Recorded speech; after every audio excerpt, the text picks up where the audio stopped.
Bonjour bien-aimés dans le Seigneur. Que la paix et la grâce de notre Seigneur Jésus-Christ reposent sur vous en ce matin béni. Nous nous retrouvons aujourd'hui pour un moment précieux dans la présence de Dieu, un temps de prière et de méditation qui peut transformer nos vies. Le thème qui nous rassemble est profondément actuel. Seigneur, rétablis l'unité là où l'ennemi a semé la division. Partout autour de nous, nous voyons comment la division détruit, dans les familles, dans les mariages, dans les amitiés, dans les églises et même dans les nations. L'ennemi sait que lorsque nous sommes unis, nous sommes forts, nous sommes puissants et nous reflétons la gloire de Dieu. C'est pourquoi il déploie tant de ruses pour semer la discorde et l'incompréhension. Mais ce matin, nous venons devant le Seigneur pour lui demander de restaurer, de réconcilier et de guérir.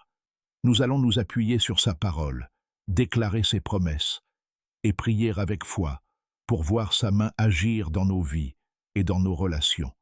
Bien-aimés, avant de prier, arrêtons-nous un instant pour comprendre à quel point l'unité est précieuse aux yeux de Dieu. La parole de Dieu nous révèle que l'unité n'est pas simplement une bonne idée ou une valeur morale. C'est un principe spirituel puissant qui attire la bénédiction et la présence du Seigneur. Le psaume 133 nous dit « Voici, oh, qu'il est agréable, qu'il est doux pour des frères de demeurer ensemble. C'est comme l'huile précieuse qui, répandue sur la tête, descend sur la barbe d'Aaron, qui descend sur le bord de ses vêtements. C'est comme la rosée de l'Hermon, qui descend sur les montagnes de Sion. Car c'est là que l'Éternel envoie la bénédiction, la vie, pour l'éternité. » Ce passage illustre que l'unité est comparée à une huile d'onction.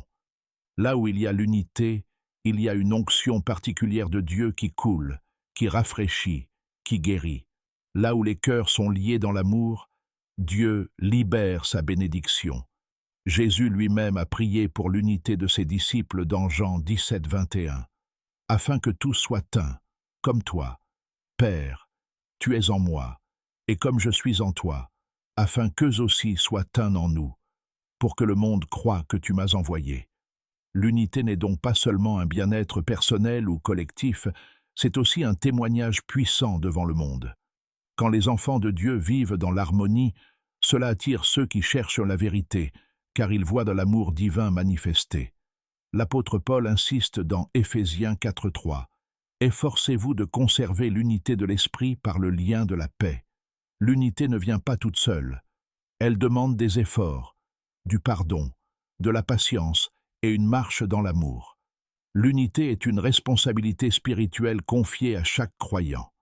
Nous voyons aussi des exemples bibliques qui montrent la force de l'unité. Dans le livre des Actes, après la résurrection et l'ascension de Jésus, les disciples étaient tous ensemble dans un même lieu. Acte 2, 1. C'est dans ce contexte d'unité que le Saint-Esprit est descendu avec puissance à la Pentecôte. L'unité a ouvert la porte à une visitation extraordinaire de Dieu. De même, dans Néhémie, lorsque le peuple s'est uni pour rebâtir les murailles de Jérusalem, malgré les attaques et les moqueries des ennemis, ils ont réussi à accomplir une œuvre immense en un temps record. Pourquoi? Parce que leur unité faisait leur force. Bien-aimés, retenons ceci. Là où il y a l'unité, il y a la présence de Dieu, la puissance de l'Esprit et la bénédiction qui se manifeste. L'unité attire la gloire divine. Voilà pourquoi l'ennemi la combat tant, et voilà pourquoi nous devons la protéger par la prière et par nos actions. Comment l'ennemi sème la division bien-aimée? Si l'unité attire la bénédiction de Dieu, il est normal que l'ennemi cherche par tous les moyens à la détruire.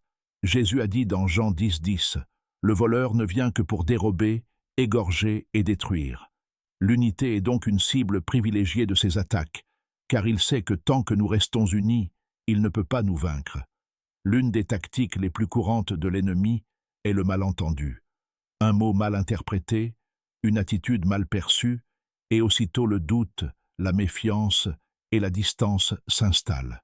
Là où il n'y avait qu'amour et confiance, il insuffle la suspicion et crée des murs invisibles entre les cœurs. Une autre arme redoutable est l'offense. L'ennemi cherche à nous blesser à travers les paroles ou les gestes des autres. Si nous gardons ces blessures sans les remettre entre les mains de Dieu, elles deviennent des racines d'amertume qui produisent querelles, rancune et division. La Bible dit dans Hébreux 12:15 « Veillez à ce que nul ne se prive de la grâce de Dieu, qu'aucune racine d'amertume, poussant des rejetons, ne produise du trouble et que plusieurs n'en soient infectés. » Il utilise aussi la jalousie et la comparaison. Comme Caïn et Abel, ou comme les frères de Joseph, l'ennemi pousse les uns à envier les autres, à se sentir diminués, oubliés, rejetés. La jalousie détruit l'amour fraternel et engendre des rivalités qui déchirent familles et communautés. L'ennemi se sert également de l'orgueil. Quand chacun veut avoir raison, quand personne ne veut céder, quand on préfère défendre sa position plutôt que préserver la paix, l'ennemi se réjouit. Proverbe 13:10 nous dit « C'est seulement par orgueil qu'on excite des querelles. » L'orgueil ferme la porte à l'humilité et au pardon, qui sont pourtant les clés de l'unité. Dans nos familles, nous voyons comment des malentendus non résolus mènent à des séparations douloureuses. Dans les églises, de petites divergences deviennent de grands schismes et l'œuvre de Dieu est ralentie. Au travail, dans nos amitiés, dans la société, la division devient un terrain fertile pour l'ennemi afin de semer la haine et la confusion. Mais la Bible nous avertit clairement dans 2 Corinthiens 2:11, afin de ne pas laisser à Satan l'avantage sur nous, car nous n'ignorons pas ses desseins. En d'autres termes, nous devons être vigilants, discerner ses stratégies et ne pas lui donner accès à nos cœurs. Bien-aimés, souvenons-nous, la division n'est jamais une œuvre de Dieu. Elle est toujours une ruse de l'ennemi pour affaiblir, isoler et détruire.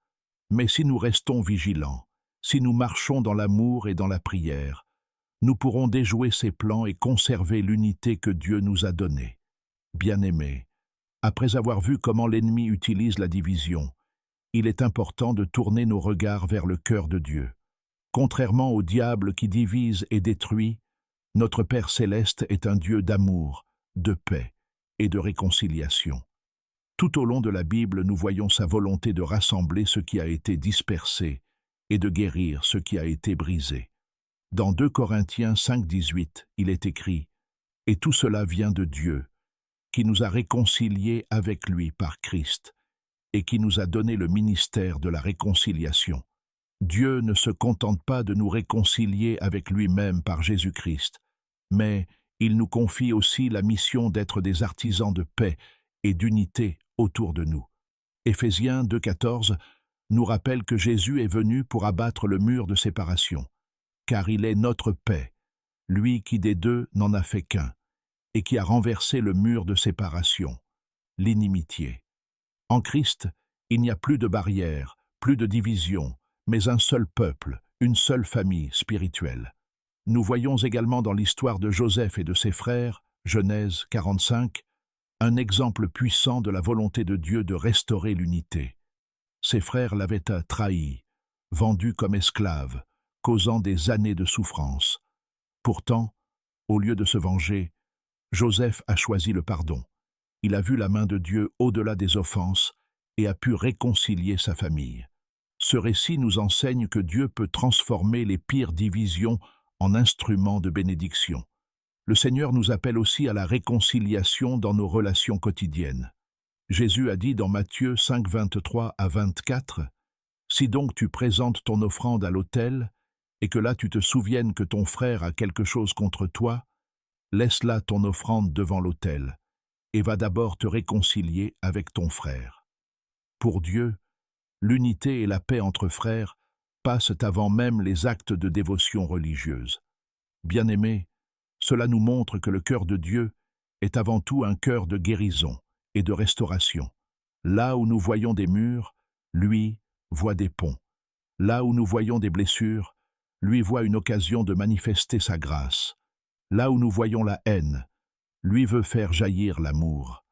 Aujourd'hui encore, le Seigneur nous appelle à marcher dans cet esprit de réconciliation. Il nous invite à pardonner, à relâcher les offenses et à devenir des instruments d'unité dans nos familles, nos communautés et nos églises. Car plus nous reflétons son cœur, plus nous devenons des témoins authentiques de son amour dans ce monde.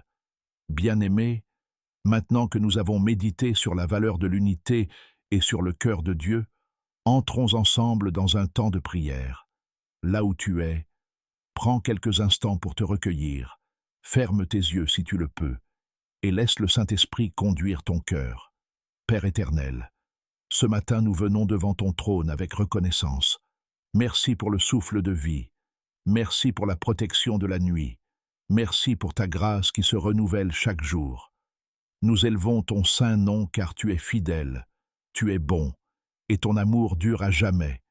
Tu es le Dieu de paix, le Dieu de miséricorde, le Dieu qui rassemble tes enfants comme une mère rassemble ses petits. Nous t'adorons, Seigneur, car tu règnes dans les cieux et sur la terre, et aucune puissance ne peut s'opposer à toi. Seigneur, nous reconnaissons que trop souvent nous avons laissé des divisions s'installer dans nos vies. Pardonne-nous pour les paroles qui ont blessé, pour les attitudes d'orgueil, pour les rancunes que nous avons gardées dans nos cœurs. Purifie-nous de toute amertume, Seigneur. Là où nous avons fermé la porte à la réconciliation, ouvre nos cœurs. Là où nous avons nourri la colère, viens déposer ton pardon. Nous choisissons de relâcher les offenses et de pardonner, comme toi tu nous as pardonné en Christ. Père, nous élevons devant toi nos familles. Là où l'ennemi a semé la division, viens restaurer l'unité. Restaure la paix dans les couples, réconcilie les parents avec les enfants, rétablis l'amour entre frères et sœurs. Nous déclarons que nos maisons seront des demeures de paix et non de conflit. Nous prions aussi pour les églises. Seigneur, là où des querelles, des jalousies et des divisions ont brisé ton peuple, viens répandre ton esprit de paix. Rassemble ton Église comme un seul corps, avec un seul cœur et une seule vision. Fais de nous des témoins de ton amour dans ce monde qui a soif d'espérance. Au nom de Jésus-Christ, nous déclarons que les chaînes de la division sont brisées. Nous proclamons que la haine, la rancune et la jalousie n'auront plus de place dans nos vies. Nous déclarons que l'unité règne dans nos familles, dans nos foyers, dans nos communautés et dans nos églises. Seigneur, là où l'ennemi a semé des graines de séparation, toi tu fais germer des fruits d'amour et de réconciliation. Nous proclamons que l'amour de Christ couvre toutes nos relations. Nous marchons dans l'humilité, dans le pardon et dans la paix. Nous déclarons que ton Esprit Saint nous unit et nous garde dans la vérité. Merci Seigneur, car nous croyons que tu agis déjà. Merci pour les murs qui tombent. Merci pour les cœurs qui s'ouvrent. Merci pour les liens d'amour qui se reforment. Nous croyons que ce matin marque un nouveau départ. Là où il y avait des divisions, nous verrons bientôt des témoignages de réconciliation. Nous remettons cette journée entre tes mains, Seigneur. Guide nos pas, inspire nos paroles et garde nos cœurs dans ta paix. Nous recevons ta joie, ton amour et ton unité. À toi soit la gloire, au nom puissant de Jésus-Christ. Amen. Bien-aimés, continuez à prier ainsi chaque jour. Plus nous invoquons le Seigneur avec foi, plus nous verrons sa main restaurer ce que l'ennemi avait tenté de détruire. Bien-aimés dans le Seigneur, alors que nous arrivons à la fin de ce temps de prière, je veux vous laisser avec une parole d'encouragement. Peut-être que tu vois encore des divisions autour de toi. Peut-être que dans ta maison il y a des tensions, dans ton couple des incompréhensions, dans ton église des conflits, ou dans ton cœur des blessures anciennes. Mais je veux te rappeler aujourd'hui, rien n'est trop difficile pour notre Dieu. Là où toi tu vois des murs, lui prépare déjà des ponts. Là où tu vois des cendres, il est capable de faire jaillir la beauté. Là où tu entends des cris de discorde, il est en train d'accorder une mélodie de paix. N'abandonne pas, ne baisse pas les bras. Continue de croire que Dieu peut rétablir l'unité. Souviens-toi que l'unité commence souvent par une décision personnelle. Choisir d'aimer plutôt que de haïr. Choisir de pardonner plutôt que de garder rancune. Choisir de tendre la main plutôt que de tourner le dos. Tu ne peux pas tout contrôler, mais tu peux décider d'être un instrument d'unité entre les mains du Seigneur. Alors aujourd'hui, je déclare sur ta vie, tu es un artisan de paix. Tu es un porteur d'amour. Tu es un canal de réconciliation. Là où tu iras, l'Esprit de Dieu t'utilisera pour apporter la paix et rassembler. Je proclame l'unité dans ta maison, l'unité dans tes relations, l'unité dans ton Église, l'unité dans ta communauté. Je déclare que toute semence de division plantée par l'ennemi est déracinée et anéantie au nom de Jésus. Je proclame que l'amour de Dieu règne dans ton cœur et qu'il se répand autour de toi comme une lumière qui éclaire les ténèbres. Bien-aimé, marche aujourd'hui dans la certitude que le Seigneur a entendu ta prière. Attends-toi à voir sa main à l'œuvre et sois une source d'encouragement pour les autres. Partage cette prière, bénis ton entourage et sois un témoin vivant de la puissance de l'unité en Christ. Que la paix de Dieu, qui surpasse toute intelligence, garde ton cœur et tes pensées en Jésus-Christ. Avance avec foi, avance avec espérance et avance avec amour. Car là où l'ennemi a semé la division, le Seigneur a déjà décrété la restauration.